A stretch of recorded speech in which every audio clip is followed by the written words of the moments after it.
এ বাবা, মানি ব্যাগে একটাও টাকা নেই, কি যে হবে। এ বাবা, ওর কাছে একটাও টাকা নেই, কিন্তু ও তো আমি যখনই চাই তখনই টাকা দেয়। এক কাজ করি, দেখি আমার কাছে ক টাকা আছে, দেখি ব্যাগটায় ক টাকা আছে আমার। থাকারই তো কথা, একদম ওর ব্যাগে টাকা নেই। হ্যাঁ, এই তো বেশ কিছুই তো টাকা আছে। কত আছে দেখি, 500, 1000, 1000, 2000। তোমার ব্যাগে একদম টাকা নেই না? না গো, দাঁড়াও একদম দাঁড়াও টাকা দাঁড়াও নেই। দাঁড়াও, 3000, 4000, আমার এটা বউ কি ভালো, মনে হয় 2-3 হাজার টাকা দেবে।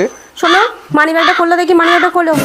একদম টাকা নেই দেখেই তো আমার খারাপ লাগছে। শোনো, এই 10 টাকা দিলাম, যখন মাইনে পাবে আমাকে দিয়ে দেবে, প্লাস এই কদিন এটা নিয়ে চালিয়ে নেবে, বুঝতে পেরেছো? আর কিন্তু টাকা দিতে পারবো না আমি, এই বলে দিলাম।